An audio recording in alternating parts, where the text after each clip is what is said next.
Bismillahirrahmanirrahim. Assalamualaikum warahmatullahi wabarakatuh. Selamat datang di mata pelajaran Produk Kreatif dan Kewirausahaan kelas 12. Masih bersama saya Ati Sulastri. Untuk materi kali ini kita akan membahas tentang laporan keuangan usaha. Nah, materi kali ini tujuannya untuk apa? Yang pertama, memahami pentingnya laporan keuangan usaha. Yang kedua, dapat membuat laporan keuangan usaha yang sederhana. Nah, definisi laporan keuangan usaha. Laporan keuangan usaha adalah catatan informasi keuangan suatu perusahaan pada suatu periode akuntansi yang dapat digunakan untuk menggambarkan kinerja perusahaan tersebut.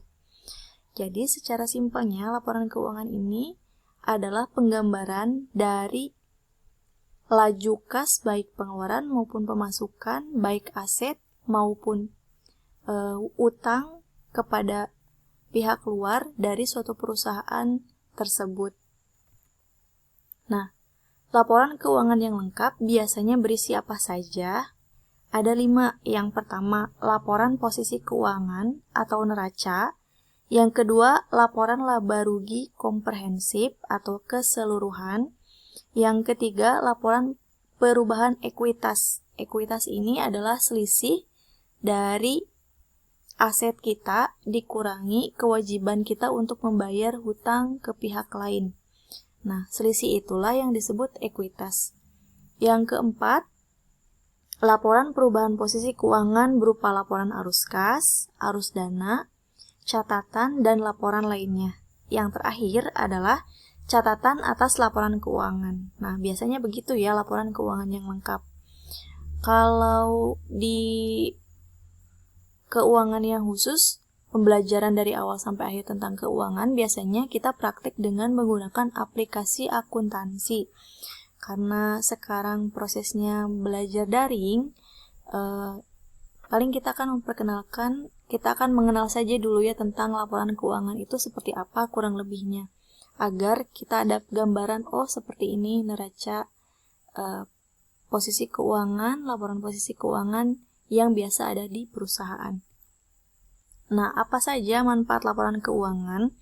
Ini ada 4 manfaat laporan keuangan. Yang pertama, evaluasi bisnis. Sudah pasti saat kita mempunyai laporan keuangan, baik laba rugi maupun laporan keuangan arus kas, itu kita bisa ada evaluasi bisnis kita, apakah rugi atau dapat keuntungan. Nah, nanti yang keduanya, pengambilan keputusan. Jadi setelah ada laporan keuangan, lalu sudah terlihat nih bagaimana usaha kita rugi atau untung nih. Nanti ada pengambilan keputusan apakah dilanjut untuk strategi selanjutnya untuk per berapa tahun ke depan, atau dievaluasi lagi apa yang kurang, ataukah harus berubah usaha dan lain sebagainya.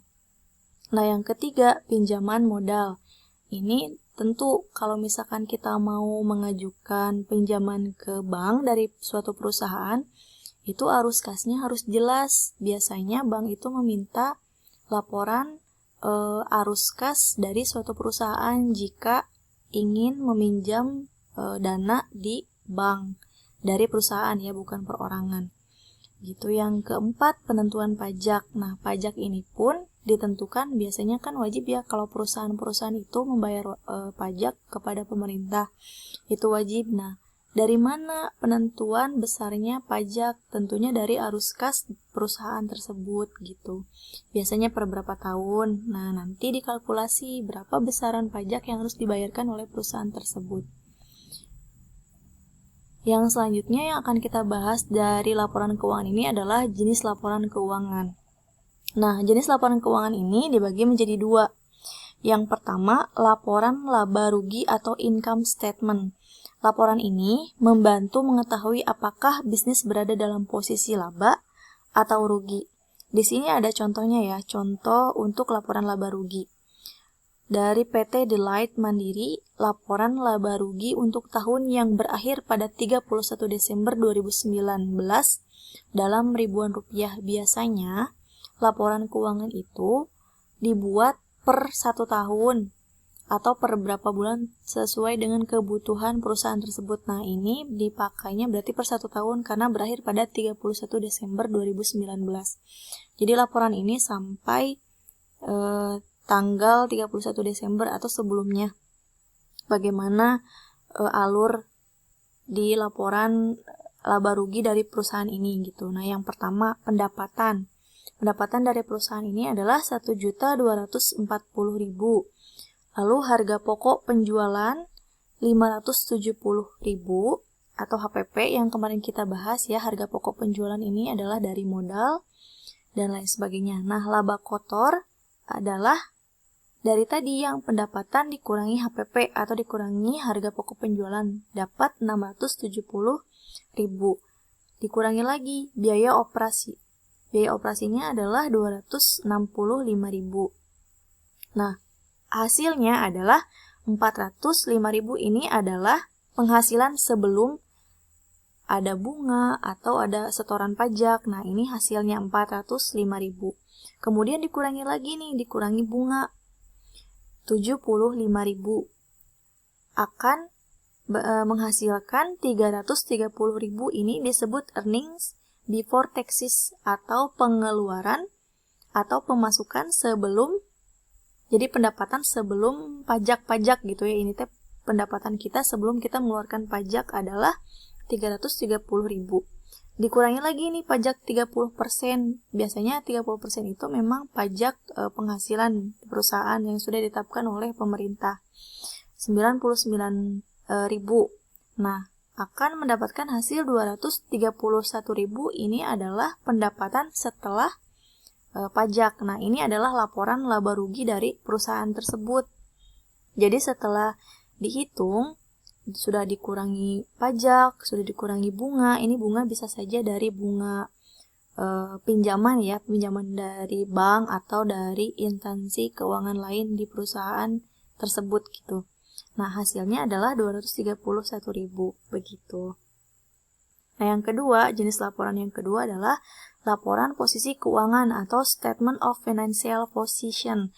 Laporan keuangan ini menyajikan akun-akun aset, liabilitas, dan ekuitas dalam satu periode.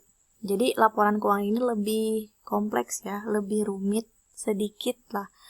Harusnya sih kita bisa praktek langsung di sekolah, di whiteboard biasanya. Soalnya ini memang harus praktek langsung. Kalau melihat seperti ini, mungkin belum terbayang ya, aset lancar itu seperti apa, liabilitas itu apa, ekuitas itu apa. Ini kita hanya menerangkan, menggambarkan saja biar ada gambaran sedikit ya tentang laporan keuangan versi posisi keuangan. Kalau yang tadi kan laba rugi, kalau ini posisi keuangan. Nah, ini sama PT-nya, PT Delight Mandiri, laporan posisi keuangan per 31 Desember 2019 dalam ribuan rupiah. Ada aset, aset itu terdiri dari kas, piutang dagang, persediaan barang. Nah, aset lancar ini, aset ini adalah apa yang kita miliki ya. Jadi harta yang kita miliki disebut aset. Piutang ini adalah hutang orang kepada kita, disebut piutang. Kalau kas sudah pasti uang yang ada di perusahaan tersebut gitu, yang kita miliki. Persediaan barang juga adalah barang yang kita miliki atau perusahaan tersebut miliki. Nah, kemudian lihat di sebelah kanan ada liabilitas lancar. Liabilitas ini adalah kewajiban yang harus kita bayarkan ke pihak lain. Disebut utang. Kalau tadi piutang itu adalah hak kita dari orang lain, kalau utang itu adalah kewajiban yang harus kita bayarkan ke orang lain. Kalau di ekonomi gitu ya. Nah, utang dagang. Tadi ada nilai-nilainya ya. Kas itu 34.250. Piutang dagang atau hak yang harus kita dapatkan dari orang lain adalah 112.400. Dan persediaan barang adalah 145.200. Kemudian di liabilitas lancar atau kewajiban yang harus kita bayarkan, yang pertama utang dagang 22.100, utang wesel 36.000, utang pajak 7.400. Total aset lancar 341.000, dan total liabilitas lancar 65.500. Simpelnya gini aja, aset lancar ini, total aset lancar itu adalah uang yang kita miliki, sekian, 341.850, sedangkan total liabilitas lancar itu adalah kewajiban yang wajib kita keluarkan, misal per bulan, 65.500 gitu, dari penghasilan yang kita dapatkan atau dari harta yang kita punya, itu kita punya kewajiban per bulan. Yang harus dikeluarkan adalah 65.500. Simpelnya gitu aja ya. Nah, kemudian selain aset lancar, ada aset tetap. Aset tetap itu seperti tanah, bangunan, mesin, peralatan, kendaraan.